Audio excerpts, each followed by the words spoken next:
एक बार एक लड़का गौतम बुद्ध के पास आता है और कहता है, बुद्ध, मेरे मन में इतने अश्लील विचार क्यों आते हैं।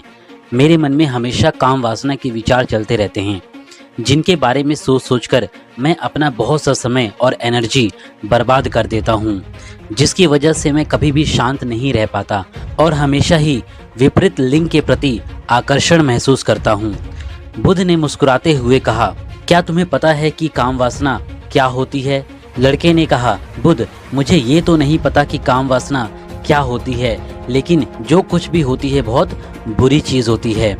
बुद्ध ने कहा कि पहले तो तुम ये जान लो कि जो कुछ भी प्राकृतिक रूप से हमारे अंदर है वो बुरा नहीं हो सकता है। हमारे जीवन में उस चीज का कुछ न कुछ इस्तेमाल है, कुछ न कुछ उसकी जरूरतें हैं। काम वासना एक प्रकार की भावना है जो किसी न किसी चीज की कमी का एहसास दिलाती है। फिर हम उस चीज की कमी को पूरा करने के लिए उस चीज की ओर आकर्षित होते हैं।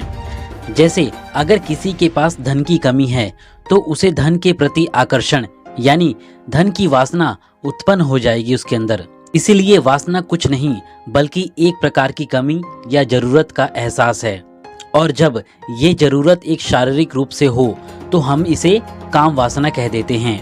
लड़के ने कहा कि बुद्ध, ये तो मैं समझ गया कि काम वासना क्या होती है, लेकिन ये आखिर आती कहाँ से है और उत्पन्न कैसे होती है?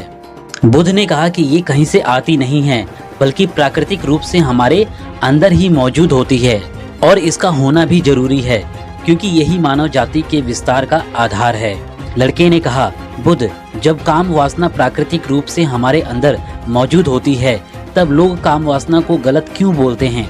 बुद्ध ने कहा कि ये एक बहुत बड़ी समस्या है कि लोगों ने काम वासना को गलत नजरिए से देखना शुरू कर दिया है। इसे दबाने की कोशिश की जाने लगी है। काम वासना का होना गलत नहीं है बल्कि काम वासना का बेलगाम होना गलत है। सिर्फ उसी के बारे में सोचना, सिर्फ उसी के लिए जीना या सिर्फ उसी नजर से सबको देखना गलत है। फिर बुद्ध ने उस लड़के से पूछा, तुम्हें क्या लगता है, क्या जानवरों में भी काम वासना होती है? लड़के ने कहा, जी हाँ बुद्ध, आखिर जानवरों को भी तो अपनी पीढ़ी आगे बढ़ानी होती है। बुद्ध ने कहा, फिर हम जानवरों की काम वासना को गलत क्यों नहीं कहते हैं? लड़के ने कहा, पता नहीं बुद्ध, आप ही बताओ। फिर बुद्ध ने जवाब देते हुए कहा कि जानवर अपनी काम वासना का प्रयोग संतति उत्पन्न करने के लिए ही करते हैं, उससे सुख या खुशी प्राप्त करने के लिए नहीं करते, क्योंकि जानवरों को प्रकृति ने इतने सोचने समझने की शक्ति नहीं दी है कि वो अपनी काम वासना को सुख या खुशी के लिए प्रयोग करें, जबकि हम इंसान अपने सोचने समझने की शक्ति का प्रयोग करके प्रकृति में पाई जाने वाली हर चीज का प्रयोग अपनी खुशी और सुख के लिए करते हैं। हम इंसानों ने भी काम वासना के साथ यही किया है, इसे अपने आनंद और भोग का आधार बना लिया है।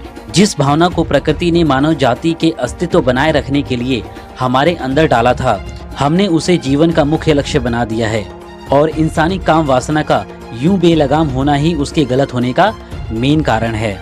उस लड़के ने बुद्ध से पूछा कि आखिर इस काम वासना के इतना हावी होने का मेन कारण क्या है? सिर्फ कुछ ही लोगों पर ये इतनी हावी क्यों हो जाती है? बुद्ध ने कहा कि काम वासना के बेलगाम होने के मुख्य 4 कारण हैं, जिसमें से पहला कारण जीवन में बड़े लक्ष्य या गोल का ना होना है। बुद्ध ने उस लड़के से पूछा कि क्या तुम जब किसी काम में बिजी रहते हो तब भी तुम्हारे दिमाग में अश्लील विचार आते हैं?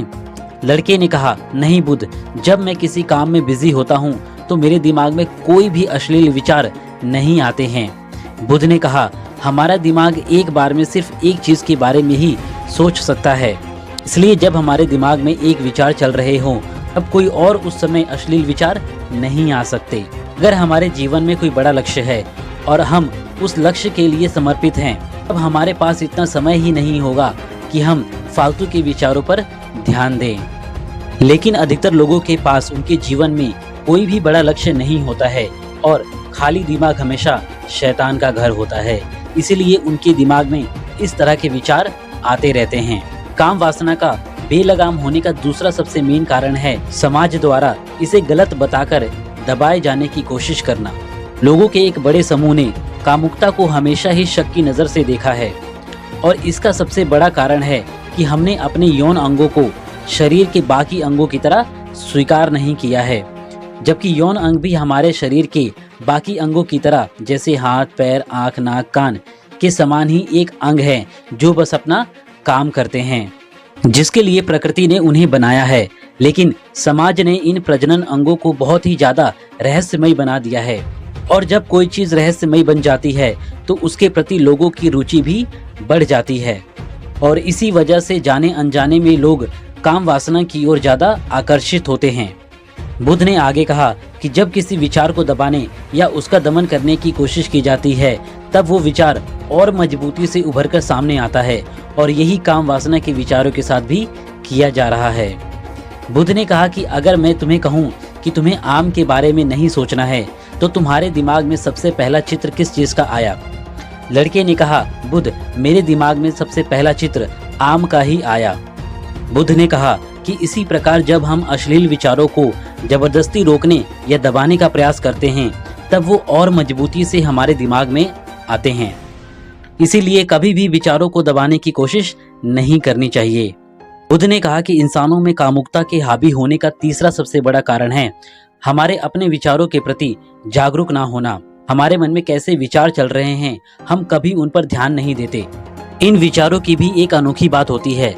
जब हम किसी एक चीज के बारे में विचार करते हैं, तब हमारा मन उसी से संबंधित और विचार हमारे सामने रखने लगता है, और फिर ऐसे ही हमारे मन में विचारों की एक लंबी लाइन लग जाती है, जिसमें हम उलझ कर रह जाते हैं। ठीक ऐसा ही अश्लील विचारों के साथ भी होता है।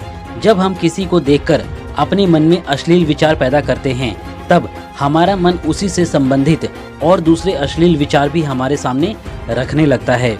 इसीलिए अपने विचारों पर ध्यान देना बहुत जरूरी है।